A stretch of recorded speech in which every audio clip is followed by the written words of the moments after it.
Hi everyone. Welcome to Varshita education. So, మన వర్షిత ఎడ్యుకేషన్‌లో school project అనేటువంటిదైతే మీ అందరికీ తెలుసు. స్కూల్ ప్రాజెక్ట్ అనేటువంటిది చేయడం జరుగుతుంది. ప్రీవియస్ వీడియోస్‌లో గూడా నేను స్కూల్ ప్రాజెక్ట్ అనేటువంటిది చెప్పడం జరిగింది. సో, స్కూల్ ప్రాజెక్ట్ ప్రకారంగా ఏదైతే ఏదైనా ప్రోగ్రెస్ అనేటువంటిది కానీ అండ్ మోస్ట్ ప్రాబబ్లీ ఏంటంటే ఏదైనా స్టూడెంట్ యొక్క డీటెయిల్స్ అనేటువంటివి ఇవ్వడం ద్వారా మనకు డైరెక్ట్‌గా దాని యొక్క స్టూడెంట్‌కి సంబంధించినటువంటి ఫీ డీటెయిల్స్ రావడం గానీ, ఇవన్నీ రావడం అనేటువంటిది జరుగుతుందని ఒక ప్రాజెక్ట్ అయితే చేయడం జరిగింది. ఎవరైనా ఫస్ట్ టైం మన ఛానల్‌లోకొచ్చేసి గనుక వీడియో చూస్తున్నట్లయితే, మన ప్రాజెక్ట్ వచ్చేసి వర్షిత ఎడ్యుకేషన్ సంబంధించిన ప్రాజెక్ట్ యొక్క డీటెయిల్స్ అనేటువంటివి నేను డిస్క్రిప్షన్‌లో ఇస్తాను. ఒకసారి చూడండి. కంప్లీట్‌గా ఏంటంటే ఎండ్ టు ఎండ్ అనేటువంటి ప్రాజెక్ట్ అనేటువంటిది చేయడం జరిగింది. అంటే ఒక స్కూల్‌కి సంబంధించినటువంటి ప్రాజెక్ట్ ఏదైతే ఉంటుందో అంటే స్కూల్‌కి సంబంధించినటువంటి ఒక అడ్మిషన్ ప్రాసెస్ ఎలా ఉంటుంది అండ్ తర్వాత ఏంటి స్టూడెంట్ యొక్క మార్క్స్ అనేటువంటిది వస్తే జీపీఏ ఎలా వస్తుంది ఏంటనేటువంటి ప్రతి ఒక్క దాన్ని అక్కడ ఇంప్లిమెంట్ చేయడం జరిగింది. మీకు ఒకసారి నేను చూపిస్తాను ఎలా ఉంటుంది ఆ ప్రాజెక్ట్ యొక్క కాన్సెప్ట్ ఎలా ఉంటుందో చూడండి. మామూలుగా జనరల్‌గా అయితే ఎలా ఉంటుంది వర్షిత ఎడ్యుకేషన్ అనేటువంటిది ఏదైతే ఉందో వర్షిత ఎడ్యుకేషన్ సంబంధించినటువంటి ఒక టేబుల్ అనేటువంటి క్రియేట్ చేశాం. సో, ఈ టేబుల్‌లో ఏం చేశాము అంటే న్యూ బటన్ మీద క్లిక్ చేసుకొని ఎవరైనా ఒక కొత్తగా ఒక అడ్మిషన్ గానీ, ఎంక్వైరీ గానీ వచ్చారనుకోండి. సపోజ్ ఇప్పుడు నేను అడ్మిషన్ డేట్ అనేటువంటిది తీసుకొని ఈరోజు ఒక గ్రేడ్ వచ్చేసి ఏదైతే ఉందో 8థ్ క్లాస్ ఉన్నటువంటి వాళ్ళు స్టూడెంట్ నేమ్ వచ్చేసి ఏదైతే కార్తీక్, ఫాదర్ నేమ్ వచ్చేసి రమణ అండ్ మదర్ నేమ్ వచ్చేసి కావేరి అని ఒక పేరు పెట్టేసి ఏదో ఫోన్ నెంబర్ అనేటువంటిది ఇచ్చాను అనుకుందాం. సో, ఒక నెంబర్ ఇచ్చాను. సో, మదర్ నెంబర్ అనేటువంటిది ఏదైతే ఉందో సంథింగ్ ఏదో నెంబర్ ఇచ్చాను అనుకోండి. ఇలా ఇచ్చేసి నేను సబ్మిట్ చేయగానే జనరల్‌గా ఏంటి ఒక ఎంక్వైరీ అనేటువంటి కంప్లీట్ అవుతుంది. సో, ఇది నార్మల్‌గా ప్రాసెస్.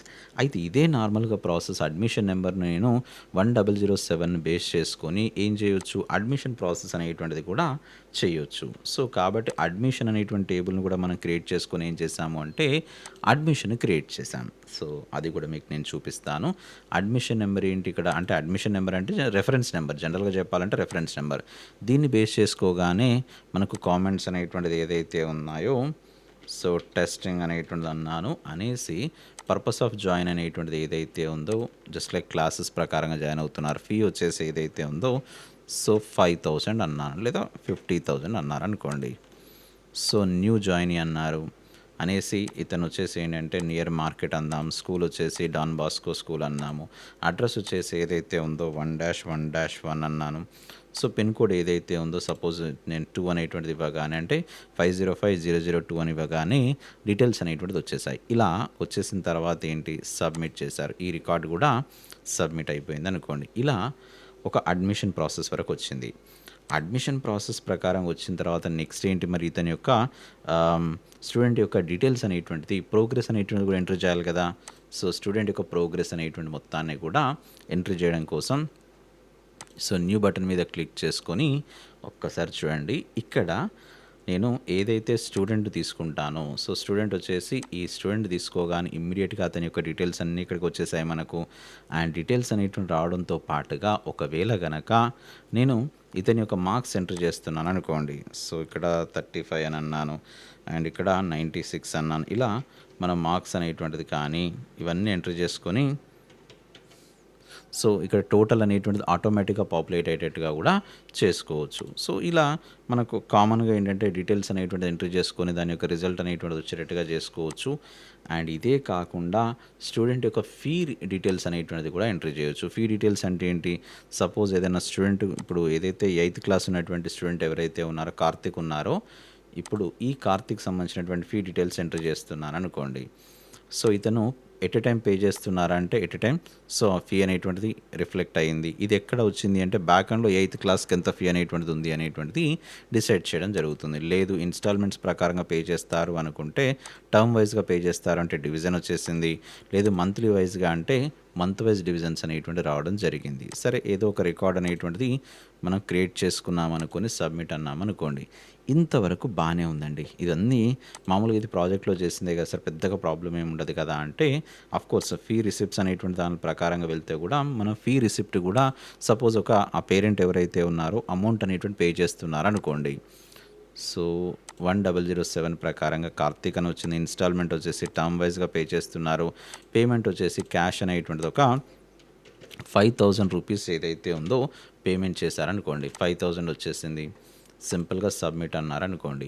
ఇలా మనం ఇక్కడి వరకు ఒక స్టూడెంట్ యొక్క డీటెయిల్స్ అనేటువంటిది ఎంక్వైరీ నుండి అడ్మిషన్ అయిపోయి, అడ్మిషన్ తర్వాత ఏం చేసాం నెక్స్ట్ వచ్చేసి అతని యొక్క ఫీ డీటెయిల్స్ ఎంటర్ చేయడం గానీ, ప్రోగ్రెస్ ఎంటర్ చేయడం గానీ, ఇవన్నీ చేసుకోవడం జరిగింది. మరి బానే ఉందండి. ఇంతవరకు ఓకే. అయితే చాలామంది నన్ను ఏమడిగారంటే, సార్ ఈ ప్రాజెక్ట్స్ చేస్తున్నారు గదా! ఇది జనరల్‌గా ఒక నార్మల్ యూజర్‌కి ఎలా పనిచేస్తది? సో, మీరిప్పుడు టెక్నికల్‌గా ప్రాజెక్ట్ అనేటువంటి చేశారు. అంతా బానే ఉంది. నార్మల్ ఎండ్ యూజర్ వచ్చారనుకోండి. నార్మల్‌గా ఒక స్కూలే మెయింటైన్ చేస్తున్నారనుకో. ఈ డేటాబేస్ అంతా స్కూల్ వాళ్ళంతా బ్యాక్ ఎండ్‌లో స్టోర్ చేసి పెట్టారు. ఎవరైతే డెవలపర్స్ ఉన్నారో వాళ్ళందరూ దాన్ని సెట్ చేసి పెట్టారు. ఓకే. బానే ఉంది. మరి నార్మల్‌గా ఒక స్కూల్‌లో ఎవరైనా ఫ్రంట్ ఎండ్ పీపుల్ ఉన్నారనుకోండి. ఫ్రంట్ ఎండ్ పీపుల్ ఏంటంటే రిసెప్షన్‌లో ఉన్నారు. సపోజ్ ఇప్పుడు నేనే ఉన్నాను. ఒక పేరెంట్‌గా వెళ్ళాను. వెళ్ళి మా అబ్బాయికి సంబంధించినటువంటి ఫీ అనేటువంటి పే చేయాలనుకుంటున్నాను. సో, ఫీ పే చేయాలంటే ఫస్ట్‌ది ఏంటి ఇక్కడ వెళ్ళగానే మనల్ని ఏమడుగుతారు? ఆ ఫ్రంట్ ఎండ్ పీపుల్ ఎవరైతే రిసెప్షనిస్ట్‌లు ఎవరైతే ఉన్నారో, సో, చెప్పండి అనగానే నేనేమన్నానంటే మా అబ్బాయి ఇట్లా రమేష్ అనేటువంటి అబ్బాయి ఉన్నాడు. లేదా కార్తిక్ అనే అబ్బాయి ఉన్నాడు. అతనికి నేను ఫీ పే చేయాలంటే ముందు ఏమడుగుతారు? అడ్మిషన్ నెంబర్ అడుగుతారు. ఎందుకంటే కార్తిక్ అనేటువంటి పీపుల్ చాలామంది ఉండొచ్చు. అయితే నేనేం చేశాను ఇక్కడ అంటే, ఈ కార్తిక్ అనేటువంటి నేమ్ తెలిసినంత మాత్రాన సరిపోదు. అతనికి సంబంధించినటువంటి అడ్మిషన్ నెంబర్ తెలియాలి. సో, కామన్‌గా మాట్లాడుకుంటే మనం ఆహ్, పేరెంట్‌కు అడ్మిషన్ నెంబర్ ఏం ఐడియా ఉంటుందండి చెప్పండి? అదెంతో పెద్దగా అడ్మిషన్ నెంబర్ ఉందనుకోండి, ఐడియా ఉండదు కదా! మరెలా? దానికి సంబంధించినటువంటి ఆల్టర్‌నేటివ్ ఏంటి అనేటువంటిది గనుక చూస్తే, దీనికి మనం ఒక పోర్టల్‌ని క్రియేట్ చేశా నేను. ఈ పోర్టల్‌ని ఎట్లా క్రియేట్ చేశాను? అసలు పోర్టల్ ఎక్కడుంది అంటే, నార్మల్ ఎండ్ యూజర్‌గా ఇది ఎవరైనా వాడొచ్చు.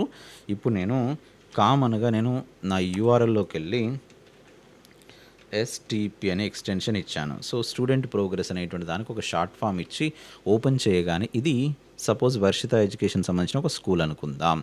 ఓకేనా? సో, రాగానే ఎవరైతే పేరెంట్ వచ్చేసి అడిగారు ఏమని ఇట్లా మా కార్తీక్ అనే అబ్బాయి ఉన్నాడంటే, సరే సార్ నేను మీ అడ్మిషన్ నెంబర్ చెప్పండి అంటే, అడ్మిషన్ నెంబర్ తెలియదు అన్నారనుకోండి. అనగానే ఏం అడగాలి జనరల్‌గా? సో, మీరు మీ మొబైల్ నెంబర్ చెప్పండి అనగానే మొబైల్ నెంబర్ చెప్పారనుకోండి. సో, ఇప్పుడు మొబైల్ నెంబర్ అనేటువంటిది ఏదైతే ఉందో వాళ్ళ మొబైల్ నెంబర్ చెప్పి సెర్చ్ అని క్లిక్ చేయగానే ఇమ్మీడియేట్‌గా ఏమొచ్చేసింది? అతని యొక్క అడ్మిషన్ నెంబర్ వచ్చేసింది. కార్తీక్ అనేటువంటి admission number. So, student name Karthik, father name Ramana, mother name Kaveri and grade 8 and father cell number వచ్చేసింది. మదర్ సెల్ నెంబర్ వచ్చేసింది. అడ్మిషన్ డేట్ అనేటువంటిది వచ్చేసింది. ఇలా ఒకవేళ అడ్మిషన్ నెంబర్ తెలిస్తే అడ్మిషన్ నెంబర్ ప్రకారంగా లేదు. ఇప్పుడు నేను వేరే రికార్డ్ ఓపెన్ చేస్తాను. 5 అనేటువంటి అడ్మిషన్ నెంబర్‌తోని సెర్చ్ కొట్టాననుకోండి. 5 తోని కమలేష్ అనేటువంటి పర్సన్ ఉన్నారట. అదేవిధంగా 2 అనేటువంటి అడ్మిషన్ నెంబర్‌తోని ఎవరున్నారు? రమేష్ బాబు అనేటువంటిది వాళ్ళు ఉన్నారట. ఒకవేళ ఇప్పుడు నేను 7 కాదు 8 ఇచ్చాననుకోండి. చూడండి ఏం జరుగుతుందో. సో, 8 కార్తికేయ ఉన్నారు. 9 అని ఇచ్చాననుకోండి సపోజ్. సో, ఏమన్నారు? No student found for the entered admission number or mobile number అన్నారు. మీరిచ్చినటువంటి నెంబర్‌తోని ఏ అడ్మిషన్ నెంబర్ అనేటువంటిది లేదు. ఆ మొబైల్ నెంబర్ కూడా లేదు అని చెప్పడం జరిగింది. అంటే ఇంత సింపుల్‌గా మనం సర్వీస్ నౌలో ఉండేటువంటి అప్లికేషన్‌లో బ్యాక్ ఎండ్‌లో ఉండేటువంటి కాన్సెప్ట్ ఏదైతే ఉందో, ఆ కాన్సెప్ట్ మొత్తాన్ని కూడా నేనేం చేయొచ్చు? పోర్టల్‌లోకి తీసుకొని రావచ్చు. సో, ఈ వీడియో చేయడానికి రీజన్ ఏంటంటే చాలామంది అడుగుతున్నారండి. సార్ నిజంగానే సర్వీస్ నౌలో మనం ఇక్కడ గ్రాఫికల్ రిప్రజెంటేషన్స్ అనేటువంటివి చూస్తామా? సో, గ్రాఫికల్ రిప్రజెంటేషన్ చూసేసి ఏంటంటే, ఇలా మనకు పాసిబిలిటీస్ ఉన్నాయా అంటే, గ్రాఫికల్‌గా మనం నీట్‌గా సెట్ చేసేసి, అసలు సర్వీస్ నౌ అనేటువంటిది కనబడకుండా, బ్యాక్ ఎండ్‌లో సర్వీస్ నౌ ఉంటుంది. ఫ్రంట్ ఎండ్‌లో వచ్చేసి మనం ఏదైతే ప్రాజెక్ట్ అనేటువంటిది ఇంప్లిమెంట్ చేస్తామో, ఆ ప్రాజెక్ట్ అనేటువంటిది కనబడేటట్టుగా చేయొచ్చు. ఇంత సింపుల్‌గా ఉంటుంది. ఎక్కడైనా మీకు ఒక యూఆర్ఎల్ తప్ప ఎక్కడైనా సర్వీస్ నౌ అనేటువంటి వర్డింగ్ కనబడుతుందా అంటే లేదనే చెప్పొచ్చు. ఇలా సర్వీస్ నౌ మనకేం చేసిందంటే బ్యాక్ ఎండ్‌లో సర్వీస్ నౌ వండుకుంటూ ఫ్రంట్ ఎండ్‌లో మనకు కావాల్సినటువంటి అప్లికేషన్స్ అనేటువంటి డిజైన్ చేసుకోవడానికి స్కోప్ అయితే ఇచ్చింది. ఈ ప్రాజెక్ట్‌ని మీరు ఒకవేళ గనుక స్టెప్ బై స్టెప్ అనేటువంటి చేయాలనుకుంటే నేను డిస్క్రిప్షన్‌లో ఏదైతే ప్లేలిస్ట్ యొక్క లింక్ ఇస్తానో అక్కడికెళ్ళి స్టెప్ బై స్టెప్ అనేటువంటి ఈ ప్రాజెక్ట్‌ని చేయండి. ఈ ప్రాజెక్ట్ ఎండ్ టు ఎండ్ అనేటువంటిది నేను అక్కడ చేయించాను. ఎలా చేయాలి? అప్లికేషన్‌లోకెళ్ళేసి సర్వీస్ నౌలోకెళ్ళేసి ఎలా డిజైన్ చేసుకోవాలి ఏంటనేటువంటి మొత్తం డీటెయిల్స్ అనేటువంటిది అక్కడ ఇవ్వడం జరిగింది. ఓకే. సో, నచ్చింది కదా! ఇలా జస్ట్ ఈ విధంగా ఒక గ్రాఫికల్ రిప్రజెంటేషన్ కోసం సర్వీస్ నౌని ఎక్కువగా వాడుతున్నారు. చాలామంది ఈ కొత్తగా సర్వీస్ నౌకి వచ్చేవాళ్ళు గానీ, లేదా సర్వీస్ నౌ అంటే ఏంటో తెలుసుకోవాలనే వాళ్ళందరికీ ఏంటంటే, నాకు తెలిసి ఇదొక సింపుల్ సొల్యూషన్ అనుకుంటున్నాను. ఇది మీకొక ఆన్సర్‌నైతే ఇస్తుంది అని నేను అనుకుంటున్నాను. ఓకే. సో, మీకు ఇంకేమైనా డౌట్స్ ఉన్నట్లయితే కామెంట్స్ రూపంలో పెట్టండి. నేను డెఫినెట్‌లీ దానికి ఆన్సర్ ఇస్తాను. సర్వీస్ నౌ ద్వారా ఇంకేం చేయొచ్చు? ఇంకా పాసిబిలిటీస్ అనేటువంటిది ఎలా ఉన్నాయి? ఒక సర్వీస్ నౌను మనం ఎంతవరకు ఒక ఎండ్ యూజర్ దగ్గర తీసుకెళ్ళొచ్చు అనేటువంటి కాన్సెప్ట్‌ని గూడా నేను ఫర్దర్ వీడియోస్ చేయబోతున్నాను. ఓకే. సో, వీడియో నచ్చింది కదా! నచ్చితే మాత్రం లైక్ బటన్ మర్చిపోకుండా ప్రెస్ చేయండి. ఇప్పటివరకు మన ఛానల్ సబ్స్క్రైబ్ చేయకపోతే చేసుకోండి. ఖచ్చితంగా ప్రాజెక్ట్ అనేటువంటిది ఉంది. చెయ్యండి. చాలా ఇంట్రెస్టింగ్ వస్తుంది. ఆ ప్రాజెక్ట్ చేస్తూ ఉంటే ఒక నాలెడ్జ్ అనేటువంటి గెయిన్ అవుతూ ఉంటుంది. ఇంకా ఏం చేయాలి? ఎలా మనం చేస్తే ఒక స్టూడెంట్ యొక్క డేటాబేస్ వస్తుంది. స్టూడెంట్‌కి సంబంధించిన డీటెయిల్స్ అనేటువంటివి ఎలా పెట్టుకోవాలి? అనేటువంటి కాన్సెప్ట్‌ని ఇంకా ఇంక్రీజ్ చేస్తుంది. ఓకేనా? So, thank you for watching. Bye.